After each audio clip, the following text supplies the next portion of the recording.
The founder and commissioner present the Offseason Championship Series Extravaganza, providing a meaningful off-season experience to those who do not have a meaningful season. Presented by Tara Lowe, and whatever brand of chew will keep Wilson from jumping off a balcony after yet another dreadful season. Alright, so, what is this?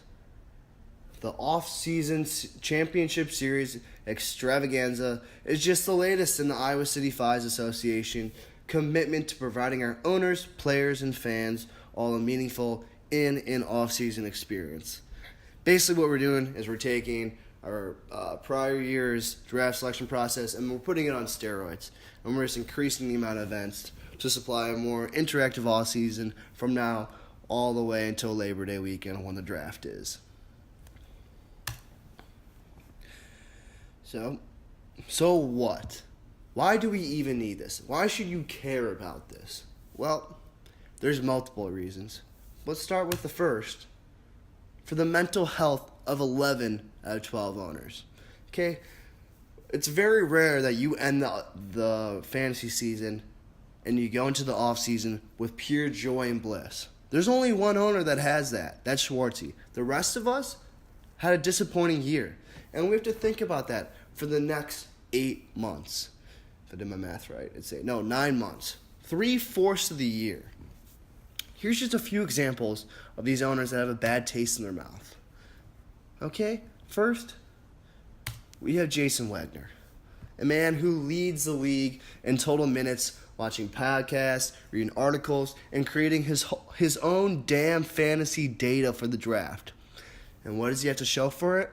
How about a grand total of 0 playoff wins, 1 last place finish, and 2 experiences as rate victim of Wilson's trades. Even though we thought Jason was going to win both of them, he somehow managed to lose. Or what about Mr. Kyle Lieber? Man who seemed destined to finally break the curse of the 4 and win his 5th game of the season for the first time.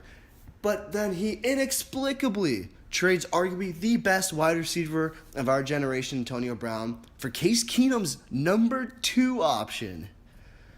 Really makes you question what's going on in that front office. And also, what about the former rookie sensation, Mr. Adam Capsh? One of the few Todd Gurley owners that didn't even sniff a championship. And actually, when we looked at his first round playoff matchup, we thought he needed a miracle to even lose by 15 or less. So that's just one reason. Number 2, fantasy is just fun.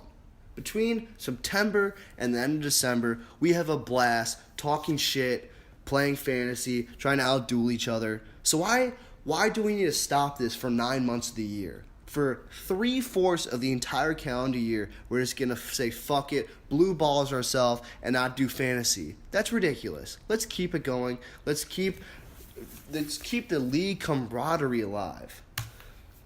3, we need to remain on top, okay? We pride ourselves as being one of the most prestigious leagues, yet we have no offseason. And there's other fantasy leagues that have an offseason. How do I know this? Because my cousin does it.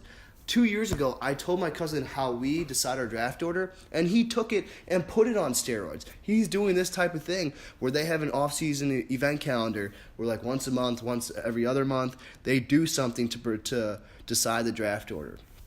We should too. We need to reassert ourselves as the top fantasy league and then widen that margin. And 4th, and arguably most importantly, to preoccupy Plimmer's mind.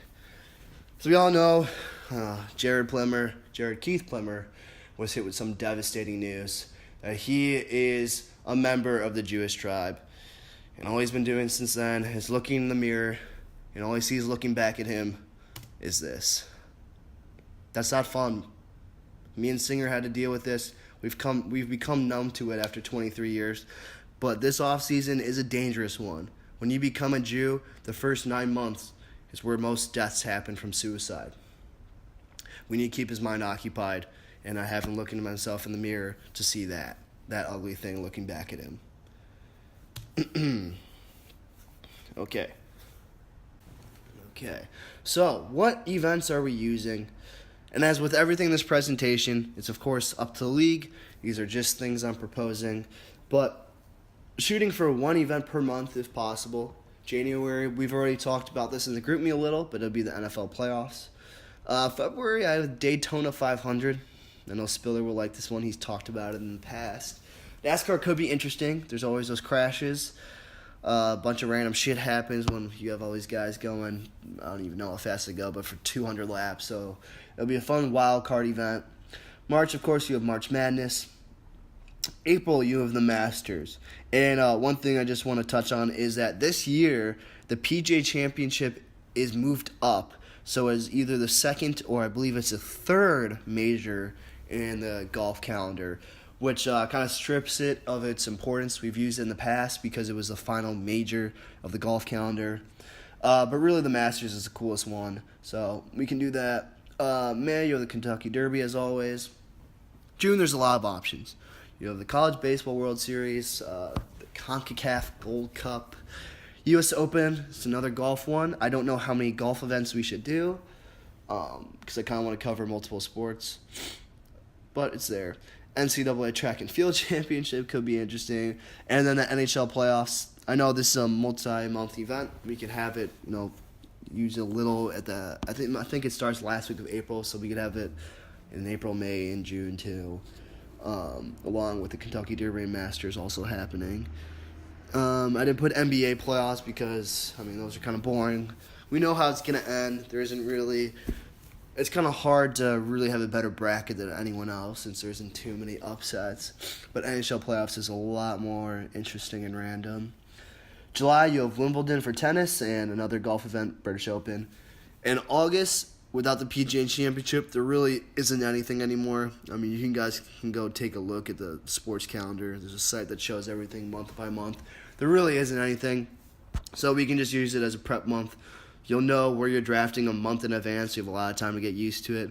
And we can even use that month to prepare for or talk about where, as a league, we want to draft. If we want this to be the year where we go somewhere cool, could be next year, probably more likely, because then everyone will actually have a year of working pay under their belt. But still, we can use that month to just prepare. All right, the scoring system. Now, what I have here is the tried and true, never flawed, used and passed down from generation to generation Mario Kart scoring system. Now, why I like this one is because it really emphasizes the importance of finishing in the top three. As you can see, there's a drop-off from 15 points to 12 points to 10, and the rest just go down one. I like that. I think it really puts more importance on finishing in the top three. Also, if you start cold, you only get 11th place, 1 point, 0 points, 1 point again. By having first place mean so much, you can put a huge dent. You can recover quicker by getting first the next one and putting a huge dent in however far back you were.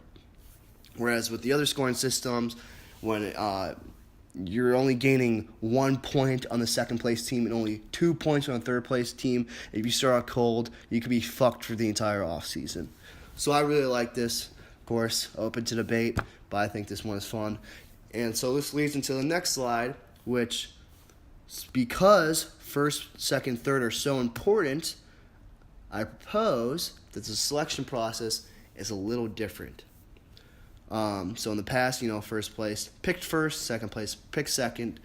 But this year, in the spirit of randomness and intrigue throughout the offseason, I'm proposing we flip the selection order. So if you placed first, in the next event, you pick 12th.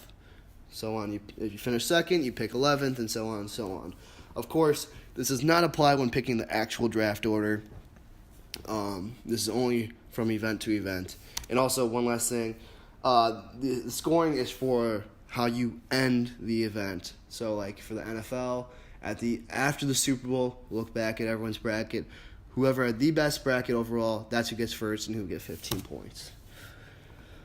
Okay. peep the picture there. There's Kale, a.k.a. Mario Mendoza, struggling to find the key to the off-season success. Okay. Frequently asked question. Jake, I'm already in a March Madness bracket or a Masters pool or whatever. Why do I need to be in another? Well, this is where the commissioner comes into play.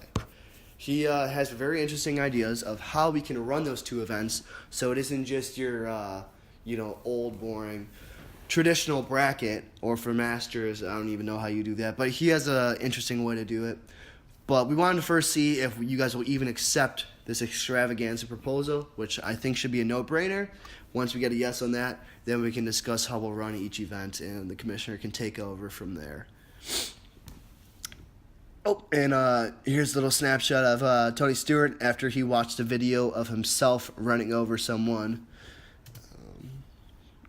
And then here's Matthew Spiller after he watched Derrick Henry run over someone. We know the love-hate relationship he's had with Derrick. But deep down, he always loved him, so that really gave him a hard on watching that, whatever it was, 270 yards and 4 touchdown games. Really, the question this offseason is, will he draft him in the first or second round? I'm going to say first.